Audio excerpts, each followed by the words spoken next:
욥기서 18장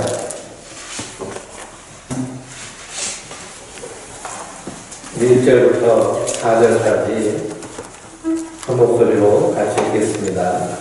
수아 사람 빌닷이 대답하여 이르되 너희가 올 때에 너희 끝을 맺겠느냐 깨달으라 우리야 우리에게 말하라 어찌하여 우리를 실수로 여기며 조롱하게 부르느냐 우리를 던지며 자신을 생각하라 너희에게 말하기를 하겠느냐 나와 불타게서 옮겨 주겠느냐. 아멘. 할렐루야. 하나님께서 주시는 내 건강이 우리 성도님들 위해 늘 충만하시기를 주님의 이름으로 축원드립니다. 우리가 욥기서를 함께 은혜를 나누고 있습니다. 욥이 고난을 당하죠. 고난을 당하는 것은 그 원인이 욥에게 있지 않습니다. 우리는 천상회의에서 일어난 그 일을 우리가 말씀을 통해서 압니다. 그러나 욥은 그 일을 알까요? 모를까요? 그 일을 알지 못하고 고난을 당하는 것입니다. 그러니 누구 때문에 고난당하는 걸까요? 하나님 때문에 고난당한다. 하나님 때문에 고난당한다. 누구 탓이에요? 하나님 탓이죠. 욥이 고난당한 건 누구 탓이에요? 하나님 탓이에요. 근데 욥이 고난당한 건 하나님 탓입니다 라고 말하면 뭔가 좀 불경스러운 느낌이 들죠. 그렇죠? 불경스러운 느낌. 그런데 욥의 고난을 통해서 누구의 고난을 보이시는 거예요? 예수님의 고난을 보이시는 겁니다. 그러면 예수님이 십자가에 달려 죽으신 것은 누구 때문에 죽으셨나요? 우리 때문에 죽으셨죠. 나의 우리를 죄에서 구원하시기 위해서 죽으셨습니다. 그러나 그 예수님을 십자가에 내어주신 분은 누구신가요? 하나님이시죠. 그러니 누구 때문에 고난 받으신 거예요? 고난 받으신 것입니다. 고난 당하실 이유 없으신 예수님께서 고난 당하시죠. 누구 때문에요? 하나님이 우리 때문에 그분을 고난 가운데, 십자가 가운데 몰아 넣으시는 겁니다. 이게 하나님의 뭘까요? 하나님의 사랑입니다. 자기 자신이 사람이 돼서 하나님과 예수님은 한 분이시잖아요. 삼위일체 하나님. 하나이신 분, 하나님이 사람이 돼서 이 땅에 오셔서 십자가에 달려 죽으셨습니다. 자기 몸을 다 내어 놓으신 것이죠. 이게 십자가의 사랑입니다. 근데 이 십자가의 사랑, 십자가를 바라보면서 유대인들은 꺼내주는 것입니다. 헬라인들은 미련한 것으로 받아들였습니다. 그러나 믿는 우리에게는 구원에 이르기는 하나님의 능력이 있을 믿습니다. 그런데 이 믿음은 우리에게서 난 것이 아니고요. 누구에게서 난 것일까요? 하나님으로부터 우리에게 선물로 주어주신 것입니다. 성령이 우리 안에서 그 믿어지는 믿음을 주지 않으시면요, 우리 인간 존재 자체가 선악과를 따먹은 인생이기 때문에 내가 하나님 앞에 구원받기 위해서는 내가 뭔가를 해야 된다라는 그런 의식이 꽉 차 있습니다. 그러니 대형 교회 같은 데 가보면요, 그러면 직분을 맡고 그리고 장로님께서 큰 교회 안에서 큰 일을 한다라고 하는 사람들 보면 그런 일을 해야 내가 하나님 앞에 인정받는 모습으로 나아가는 것처럼 보이는 것이 바로 우리 인생들의 모습입니다. 하나님의 은혜는 우리에게 어떻게 주셨나요? 값 없이 주신 것이죠. 그런데 내가 이렇게 해서 기회를 했습니다 라고 나가는 사람들은 구원을 품삯으로 요구하는 것입니다. 하나님, 내가 이렇게 일했으니까 이 정도 주셔야죠. 내가 이렇게 했습니다. 교회도 건축하고 그리고 비전센터도 크게 건축하고 이런 일을 했습니다 라고 하면서 하나님께 나갈 때 하나님 뭐라고 했어요?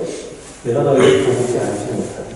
그러냐, 우리의 공로로는 감당할 수 없는 것이 그리스도의 십자가의 구원입니다. 오직 은혜로만 주어진 것이기 때문이죠. 그러니 그 은혜를 받은 자들이 이 땅에서 믿음으로 사는 것은요, 내가 아무리 크게 헌신을 하고 내가 아무리 크게 봉사를 하고 내가 사람들이 볼 때 존경받고 박수받을 정도로 훌륭한 신앙의 본을 보였다 할지라도 자기를 무엇으로 고백하는 거예요? 주님, 나는 불의한 종이다 라고 고백하는 것입니다. 그래서 사도 바울은 나는 뭐라고 그러는 거예요? 죄인 중에 괴수라는 겁니다. 하나님, 주님께서 나를 충성되게 여겨서 만약 다메섹 도상에서 만나주지 않으시고 성령을 주셔서 그 말씀을 깨닫게 해주지 않으셨으면 사도 바울은 어떤 사람이에요? 하나님의 원수 중에 원수된 사람입니다. 그런데 그런 자를 하나님 만나주셔서 나를 이렇게 구원해 주셨으니 그 은혜만으로도 감사하며 나의 낮은 것 하나님의 은혜로 된 것이니 내가 열심히 목숨을 걸고 수고한다 할지라도 이것이 하나님의 은혜로 된 것이다 라고 고백을 하는 것입니다. 그러니 그렇게 하나님의 은혜로 구원받은 자들은요, 내 것을 여기지 아니하고 내 것이 다 누구 것이 되는 거예요? 하나님 것이 되는 겁니다. 그러니 자기 인생을 다 주님께 맡기는 인생. 그것이 믿음의 사람의 모습인 줄 믿습니다. 그것을 우리가요 힘쓰고 애쓴다고 되어지는 것이 아니라 주님께서 우리 안에서 그렇게 만들어 가시는 줄 믿습니다. 욥이 고난 가운데 빠졌고 이 고난 가운데서도 누가 끝까지 붙잡고 계세요? 하나님이 끝까지 붙잡고 계시는 겁니다.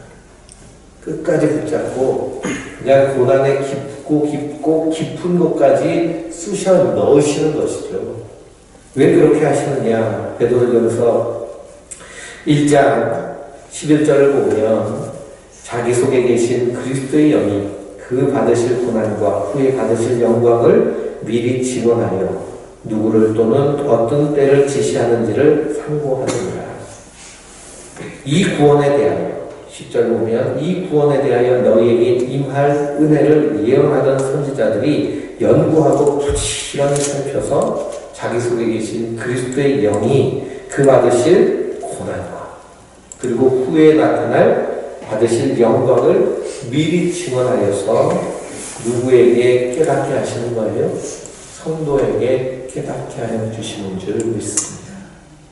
그러면서 우리도 이 땅에서 예수 그리스도를 믿는 믿음 안에 있을 때 고난받는 것, 그것이 우리가 하나님의 은혜로 된 자들이라면 그 고난을 볼 때 그것에 대해서 물론 욥과 같이 낙심되고 고통스럽고 그래서 하나님을 향해서 원망하고 하나님을 향해서 따지기도 하는 그런 모습으로 나아가지만 끝까지 누구를 의지하고 바라보는 것일까요? 예수 그리스도를 의지하며 바라보는 자들인 줄 믿습니다. 그러니까 힘들고 어려우면 누구한테 나와서 싸워야 돼요? 하나님 앞에 나와서 대들고 싸우는 겁니다. 하나님이에요. 그걸 용납하지 못하시는 하나님이 아니에요. 욥을 어디까지 두신 거예요? 저 음부 속까지 두신 겁니다. 그리고 욥이 그냥 온몸에 그 부대기가 다 나올 정도로 그런 정말 산송량 같은 그런 모습 가운데서 하나님을 향해서 탄원하고 대들고 덤비잖아요. 그런데 욥기 맨 마지막을 보면 하나님이 누구를 의롭다 하세요? 욥이 옳다고 하십니다. 우리 한번 찾아보실까요? 욥기서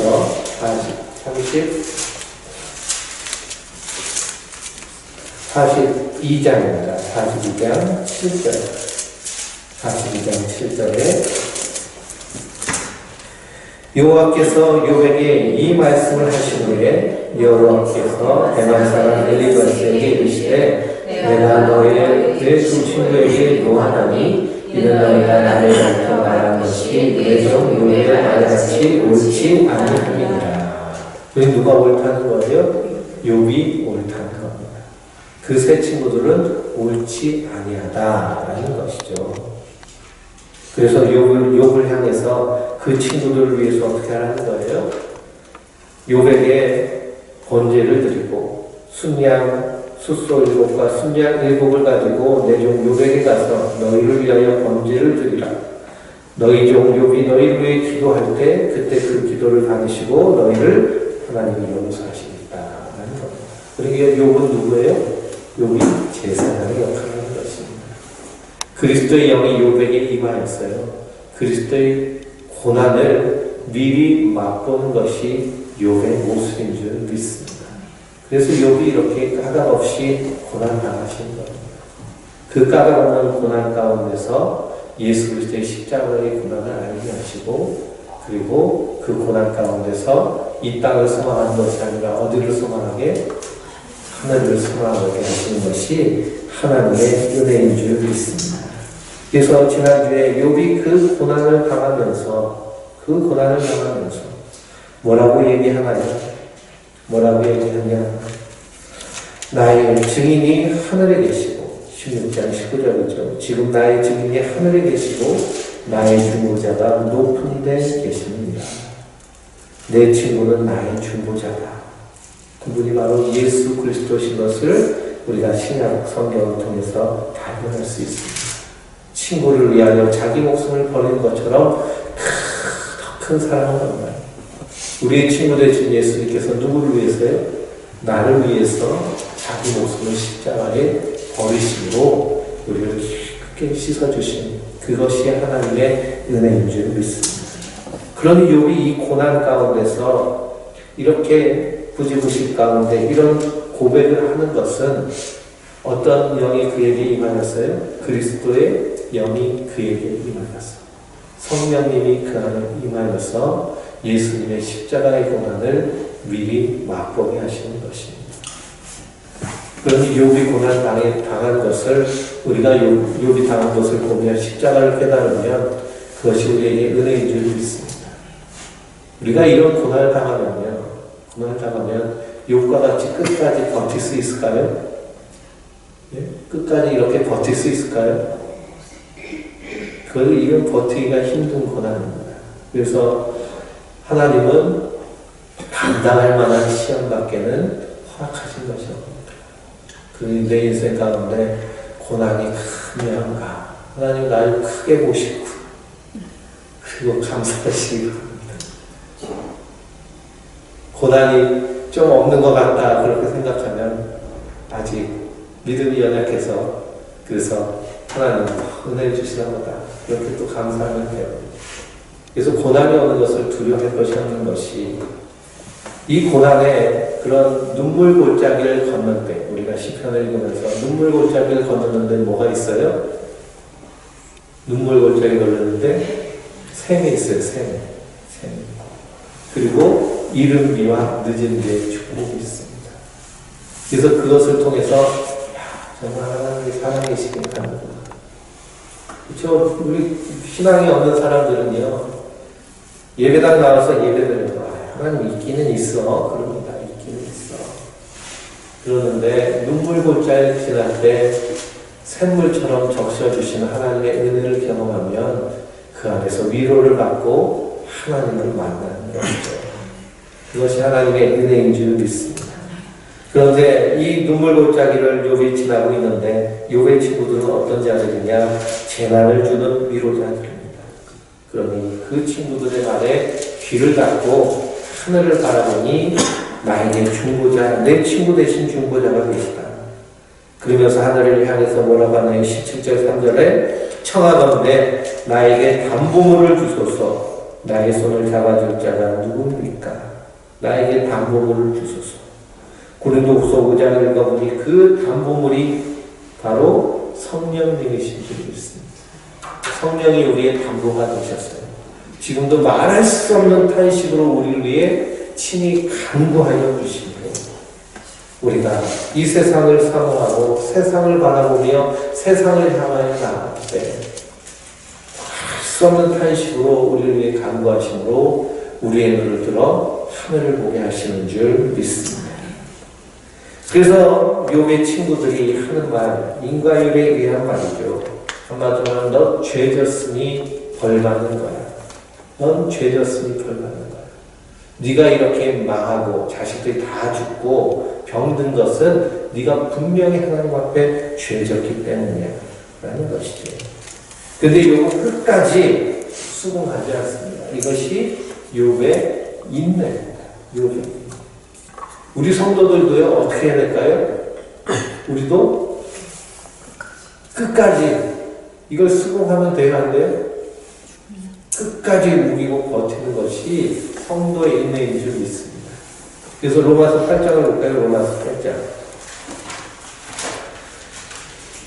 로마서 8장.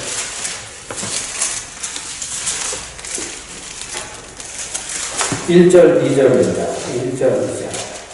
읽겠습니다. 그러므로 이제 그리스도 예수 안에 있는 자에게는 결코 정죄함이 없나니 이는 그리스도 예수 안에 있는 생명의 성령의 법이 죄와 사망의 법에서 너를 변하였습니다. 아멘. 그러니 마귀가 사도 바울을 참수할 때 뭐라고 참수했을까요? 야, 너 예수 믿는 사람 얼마나 죽였냐? 네가 아무리 나중에 회개했다 해도 네 피 흘린 그 죄를 땅에서 울부짖는다 라고 그렇게 참수할 겁니다. 그러면 사도 바울은 뭐라고 하나요? 바로 1절 말씀입니다. 그러므로 이제 그리스도 예수 안에 있는 자들에게는 결코 정죄함이 없습니다. 왜 그럴까요? 나의 죄를 그분이 십자가에서 대신 지셔서 그래서 나를 깨끗하게 씻었기 때문에 그리스도 예수 안에서 결코 정죄함이 없는 줄 믿습니다. 그래서 우리가 이 땅을 살면서 끝없는 정죄들을 많이 듣잖아요. 끝없는 정죄. 그런 정죄들이 어디서 가장 많이 나오나요, 사실? 사실 교회 안에서 가장 많이 나옵니다. 신앙생활 그따위 하니까 하나님한테 그렇게 하는 거야. 이게 누구의 말이에요? 이게 다 욥의 세 친구들의 말입니다. 그러니 그렇게 얻어맞는 것도 하나님의 은혜일 수 있는 거예요. 그러니 그것을 가르쳐서 욥의 세 친구처럼 고난을 주는 위로자가 될 것이 아니라 손을 뜨겁게 위하여서 기도를 주며 사랑해 주며 힘써 주며 함께해 주며 그럴 때 그 안에서 하나님의 믿음이 충만해지는 줄 믿습니다. 그러니 고난당하는 사람한테 가서 괜히 이 말 저 말 해야 어때요? 고통스러운 겁니다. 제가 부목사를 오래 있다 보니까요. 부목사들의 유일한 꿈은 담임 목사가 돼요. 담임 목사. 담임 목사가. 그래서 제가 박사학위 공부할 때요. 미국 가면은 얼굴이 밝은 목사들은 담임 목사들이고 얼굴이 하고 괜히 신경질 부리는 이렇게 족속들이 있어요. 고라자성처럼 불평하는 족속들이 있는데 그 부목사들입니다. 부목사들. 근데 박사학위를 하면서 이제 한 사람씩 청빙돼서 좋은 교회로 가요.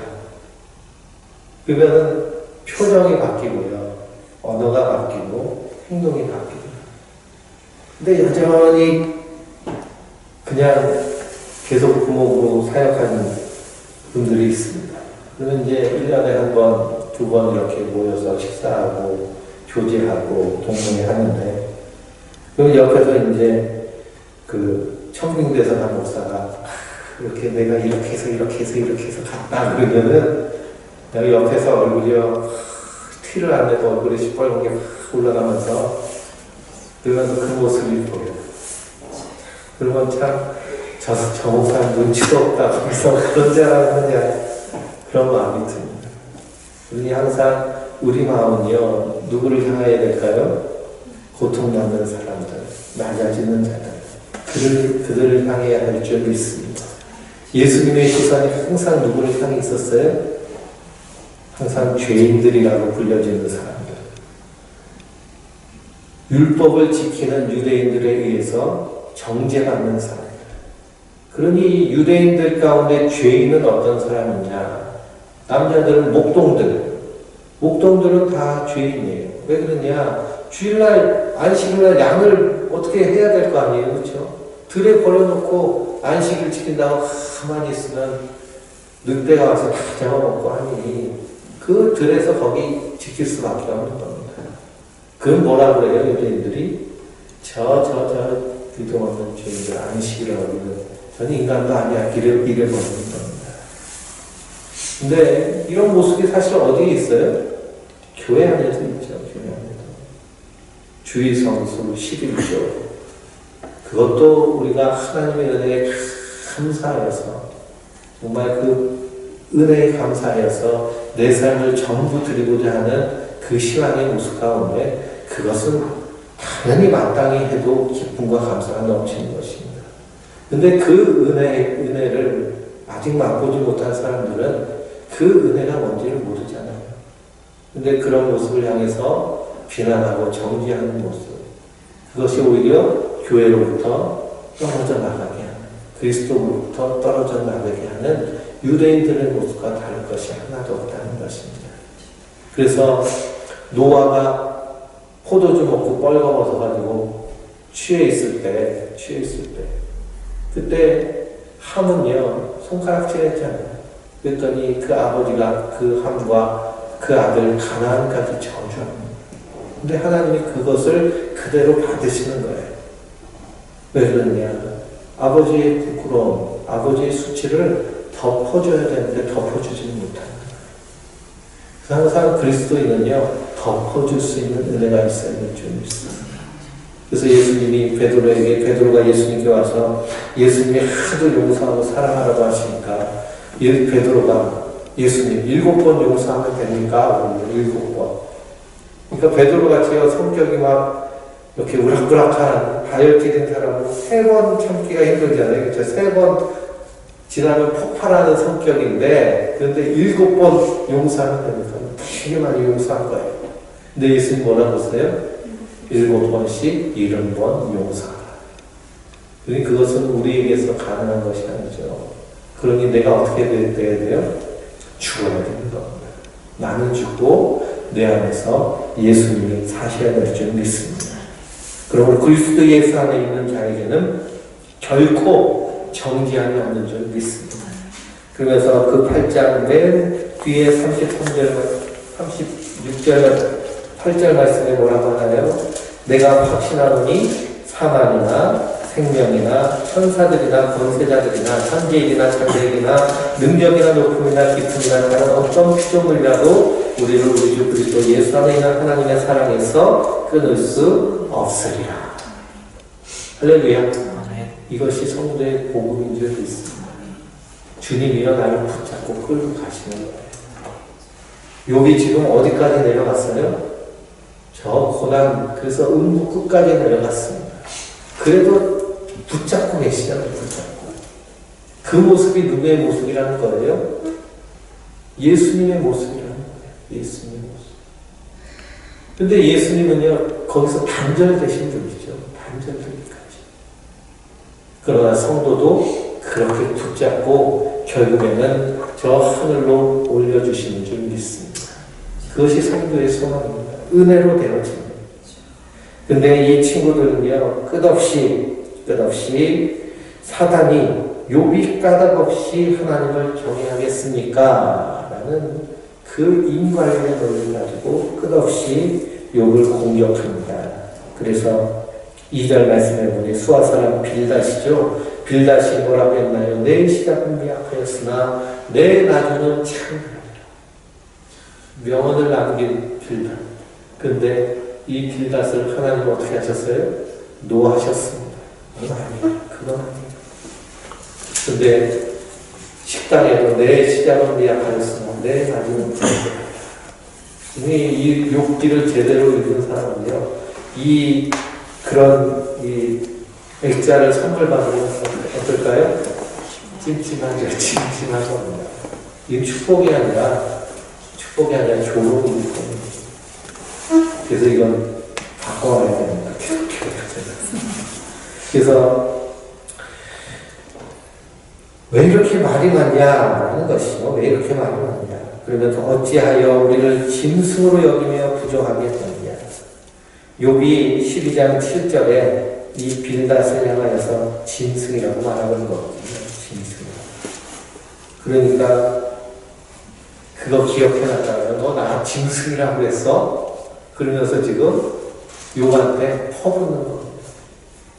그러니 욥은 끝까지 그 친구들의 말이 옳지 않다, 그렇지 않다.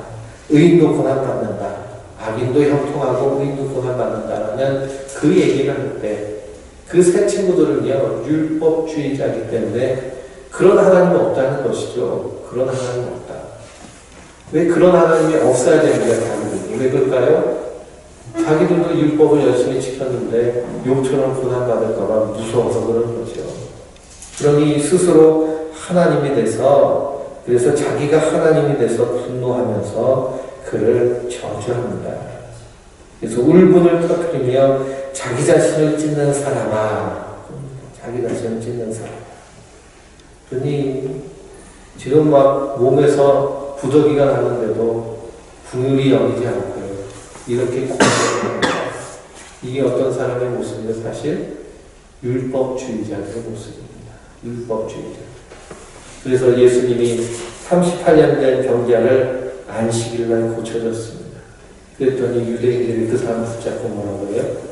너 왜 안식일 지키지 않냐? 시비 겁니다.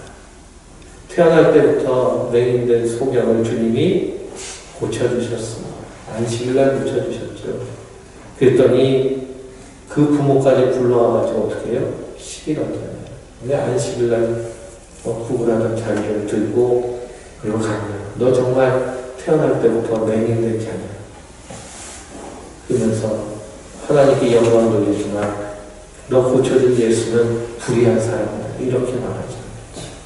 그런 이것이 얼마나 하나님 앞에 대역죄인이며 무서운 모습인지 모릅니다.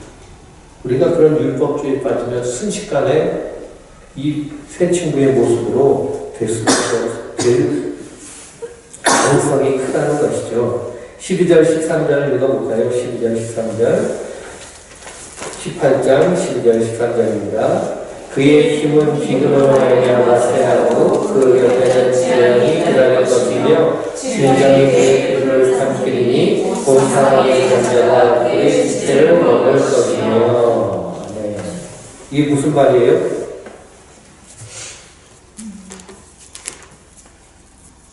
너는 결국 어떻게 된 거라는 얘기예요? 너는 결국 지옥 갈 거야. 라는 겁니다. 지옥 갈 거야. 그의 힘은, 그는 욕을 말하는 거거든요. 그러니까 자기들이 하는 얘기 받아들이지 않으니까 결국엔 너 그렇게 하면 지옥 가.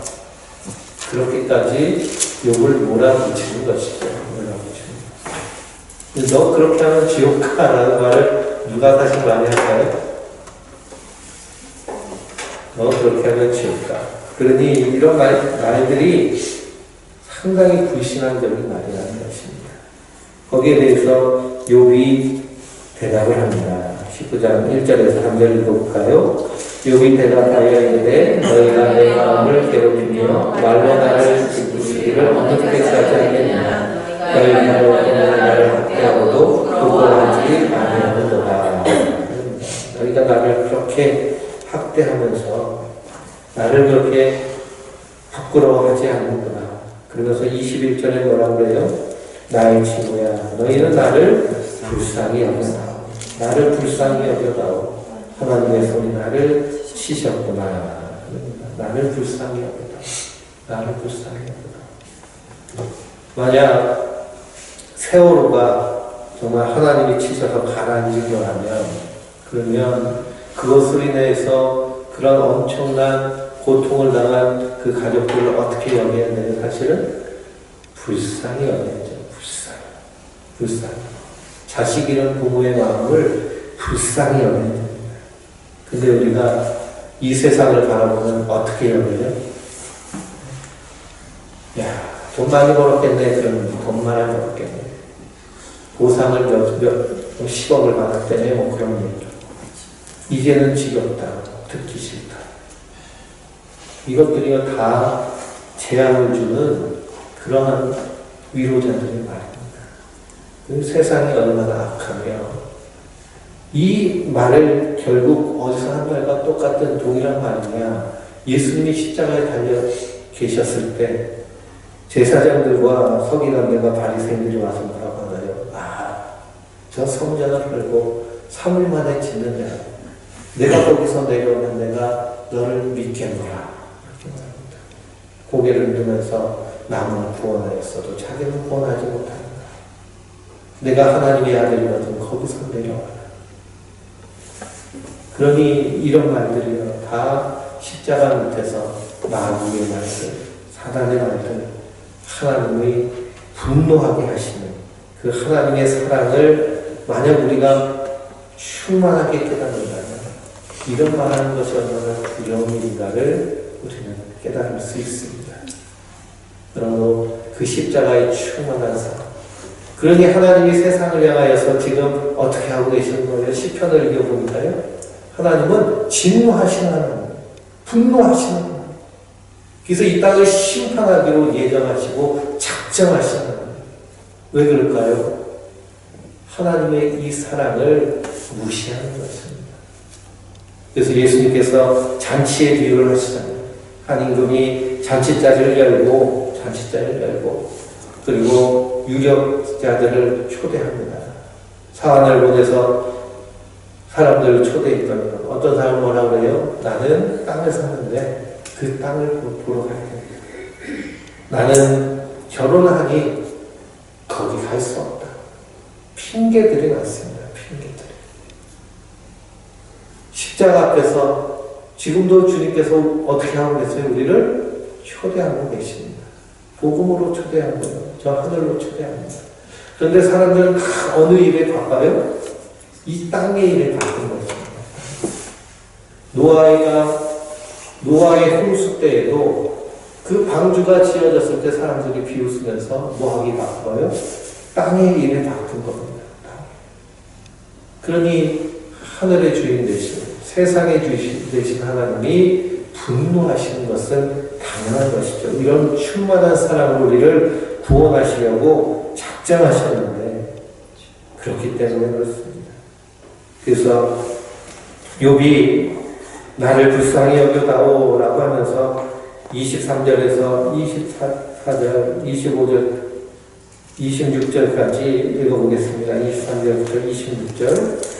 나의 말이 곧 기록되었으면 책에 씌워졌으면 철필과 나무로 영이 돌에 새겨졌으면 좋겠노라. 내가 알기는 나의 대속자가 살아계시니 마침내 그가 땅 위에 섰을 것이라. 내 가족이 공평을 당한 뒤에도 내가 육체 밖에서 하나님을 보라. 이것이 엄청난 고백이죠. 나의 대속자가 살아계시다라는 겁니다. 마침내 그가 땅 위에 서실 것이다. 그분이 바로 예수님이시죠. 내 가족 벗김을 당한 뒤에도 내가 육체 밖에서 하나님을 보라. 그러니 오직 의인은 믿음으로 만나는 사는 것입니다. 하나님이 그런 믿음을 주시는 겁니다. 욥은요 끝까지 하나님 앞에서 그 고난 속에서도 하나님 앞에서 하나님을 향해서 모든 그 하나님을 만나기를 소망하죠. 여기에 나의 대속자가 살아계시다는 이 대속자의 뜻 가운데는 고엘이라는 뜻이 있습니다. 고엘이라는 말이 어디에 나오느냐 하면 룻기에 나오죠. 룻은 이방 여인입니다. 근데 이 룻이 시어머니 나오미를 따라 그 베들레헴으로 가죠. 이 나오미는 어떤 여자일까요? 이방 신의 눈으로 볼 때는요, 이방 신을 섬기는 사람의 눈으로 볼 때는 이 나오미와 그 남편과 두 아들이 이 유대 땅에 흉년이 들어서 이민 갔습니다. 모압 땅으로 이민을 갔죠. 거기서 며느리를 모압 여자를 뒀습니다. 그런데 남편도 죽고요, 아들도 둘 다 죽었어요. 그러니 과부생만 남은 겁니다. 그러면 그 며느리를 생각하기에 어떻게 생각할까요? 아유, 저 시어머니가 믿는 하나님은 무서운 하나님이야. 시아버지도 데려가고, 그리고 내 남편도 데려가고, 그리고 또 데려가고, 다 데려가네. 그런데 그래서 나오미가 유대 땅에 이제 흉년이 끝났다라는 얘기를 듣고 나는 고향으로 갈 테니 너희도 고향으로 가서 친정으로 가서 그래서 이렇게 재혼하고 행복하게 살아라 라는데 룻이 뭐라고 해요? 어머니가 하는 곳에 나도 가겠습니다. 어머니의 하나님이 나의 하나님. 어머니의 하나님이 어떤 하나님이에요? 시아버지 잡아놓고 자기 남편 잡아놓고 그리고 시동생 잡아놓고 근데 그 하나님은 누구의 하나님이래요? 나의 하나님이 됩니다. 나의 하나님. 그러니까 이런 믿음은요, 이 세상에서 자기 안에서 나올 수 있는 믿음일까요? 자기 안에서는 절대 나올 수 없는 믿음입니다. 왜 그럴까요? 죽이는 하나님을 왜 믿어요? 그런데 하나님 믿어지는 믿음을 주시는 거예요. 그래서 그 롯을 통해서 하나님의 일을 이루십니다. 롯을 위하여서 고엘 대속자를 마련해 주신 거예요. 그게 누굴까요? 그게 보아스입니다. 보아스가 롯과 결혼하여서 그래서 아이를 낳죠. 그 아이가 누구예요? 다윗왕입니다. 하나님이 하나님의 일을 이루시려고 믿음을 주시는 겁니다. 대속자를 주시려고 믿음을 주시는 겁니다. 이것이 은혜로 되어지는 것인 줄 믿습니다. 우리도 마찬가지입니다. 우리도 구원하시기 위해서 대속자를 주시는 거예요. 이것을 믿어진 믿음 우리에게 주심으로 우리로 하늘을 소망하게 하시는 것이죠. 그러니 이 욥이 내가 육체 밖에서도 하나님을 보리라. 하나님을 보리라. 그랬더니 끝까지 이 친구들의 말을 듣지 않으니 이제 또 소발이 한마디 하고 소발이 2절 말씀 2절입니다. 그러므로 내 초장 마음이 나로 하여금 대담하게 하나니 이는 내 중심이 조급하니라. 왜 중심이 조급하고 초라할까요? 내 말을 받아들여야 되는데 받지 않는 것입니다. 그리고 욥의 말을 계속 들어보니까요, 의인도 고난받을 수 있다는 생각이 드는 것이죠. 악인도 형통하는 모습을 볼 수 있는 것입니다. 그러니 이 율법주의자들에게는 자기의 모든 사상과 사고방식이 깨어지는 일이죠. 여기서 율법 지켜서 구원받는 거예요. 예수님이 왜 십자가에 못 박혀 죽으셨어요? 율법 지키는 자들을 향해서 마귀의 자식이라고 하니까 네 아기는 마귀다 그러니까 십자가에 못 박아 죽인 것입니다. 자기의 행위로 구원받아야 되는데 행위로 구원받는 것이 아니라 은혜로 구원받는다고 하니까 죽이는 겁니다. 그러니 지금 이 땅에서도 교회에서 은혜로 구원받는다고 하나요? 열심히 해야 구원받는다고 하나요? 열심히 해야 구원받는다고 합니다. 그게 다 뭐예요? 율법주의자고 이 욥의 새 친구이고 마귀가 하는 말이에요. 우리가 무엇을 하여야 구원을 받을 수 있습니까? 하나님 은혜로 구원받는 것입니다. 은혜는 어떻게 주어지는 거예요? 값 없이 주어지는 것입니다. 너 이 지렁이 같은 야곱아 보십니다. 야곱이 하나님 앞에 뭐 예쁜 짓 한 게 있어요? 그가 외삼촌 라반의 집으로 가다가 그 베델에서 돌베개 메고 자잖아요. 하늘에서 사자가 나와서 오르락 내리락 하는 내가 너가 가는 곳에 어디든지 함께하며 내가 너에게 복을 주며 너가 약속의 자녀가 되리라. 그렇게 약속하셨는데 그런데 또 욥이 그 자리에서 또 하나님께 뭐예요? 서운하잖아요. 아니 하나님 약속 주셨으면 할렐루야 아멘 감사합니다 하면 되는데 또 뭐예요? 하나님 그렇게 해주시면 내가 이렇게 할게요 그러는 겁니다. 그렇게 해주시면 이렇게 할게요. 그렇게 했더니 인생이 완전히 속고 고난의 연습이잖아요. 그 결국 하나님이 그를 어떻게 하셨어요? 환도뼈를 분질러서 허리를 분질러서 지팡이를 의지해서 하나님 바라보지 않으면 살 수 없는 자로 만드신 것이 이스라엘입니다. 그러니 하나님을 이겼다 큰 소리 치지만 모양은 어떤 모양이에요? 지팡이 들고 쩔뚝거리는 것이에요. 그러니 우리가 구원받았다라고 하는 모습이 세상 사람들이 볼 때는 어떤 모습일까요? 초대교회 성도들의 모습은 어떤 모습이에요? 핍박당하고 박해받아서 사자마비 되고 화형당하고 끓는 기름솥에 끓여서 죽이고 묶어서 죽이고 온갖 잔인한 방법으로 죽이고 고난받고 순교당하는 모습. 그런데 그럼에도 불구하고 그들은 끝까지 인내하는 믿음을 지키는 것. 그 믿음이 우리에게 선한 것이 아니고 하나님이 우리를 붙잡고 계시기 때문인 줄 믿습니다. 그러면 성도는 그 사실을 잊지 말아야 됩니다. 하나님 나를 붙잡고 계시다. 그래서 욥은 끝까지 자기가 의로움을 주장하며 하나님이 나를 붙잡고 계신 것에 대해 고통을 토로하지만 결국 하나님을 만나고 나서 그 하나님의 위로 가운데 자기의 고난 가운데 시원한 대답을 받지 못하였지만 그러나 하나님의 은혜를 받게 되는 줄 믿습니다. 21장 34절을 읽고 마치겠습니다. 그런데도 너희는 나를 헛되이 미워하느니라. 너희 대답은 거짓일 뿐이라. 그래서 이제 두 번째 대답이 끝나는 거예요. 한번 집에 가서 생각을 한번 읽어보시기 바랍니다. 그러니 욥은 끝까지 그들의 주장에 흔들리지 않고 견고히 있었는데 그것은 뭐라고 얘기하는 거예요? 거짓이다 라고 얘기하는 것입니다. 거짓이다. 거짓이다. 하나님의 말씀은 확실하다. 그건 뭐예요? 은혜로 말미암아 주었다는 것입니다. 그리스도 예수 안에서는 결코 정죄함이 없습니다. 그 구원 은혜는 우리에게 이루어가는 것입니다. 우리가 아직 죄인이었을 때, 우리가 아직 원수되었을 때 하나님께서 그 아들 예수 그리스도를 십자가에 못 박아 죽임으로 우리를 향한 하나님의 사랑을 확증하시는 줄 믿습니다. 그러니 누가 와서 너 그렇게 신앙생활하니 그렇게 벌받는 거야 라고 말하면 그 말이 어떤 말이에요? 거짓말입니다. 마귀입니다. 참소입니다. 기독교 방송을 들어도 그런 설교가 들리면 이것은 헛된 허무한 소리, 귀담아 들을 필요가 있을까요? 없을까요? 전혀 없는 것입니다.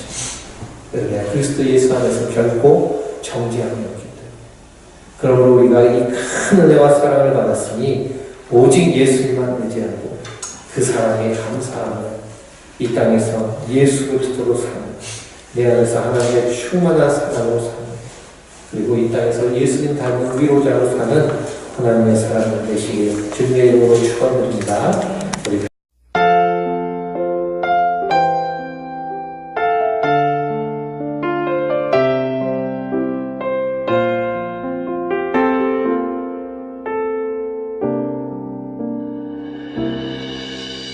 주 나의 모습 보네 상한 나의 맘 보시네 주 나의 눈물 안에 홀로 울던 맘 아시네 주 나의 모습 보네 상한 나의 맘 보시네 주 나의 눈물 안에 홀로 울던 맘 아시네 세상 소망 다 사라져가도 주의 사랑은 끝이 없으니 살아가는 이 모든 순간이 주 은혜임을 나는 믿네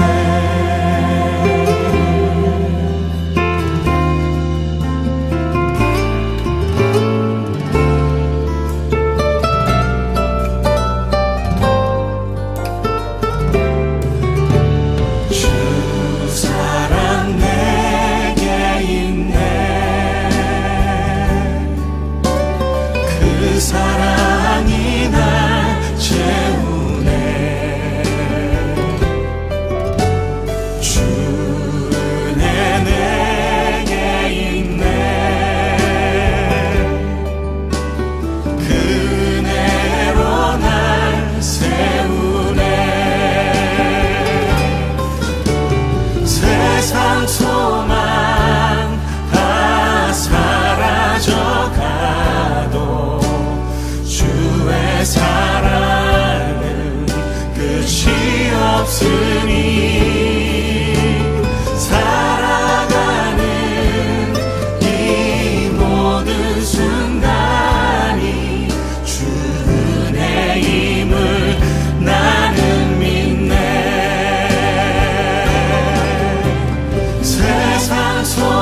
주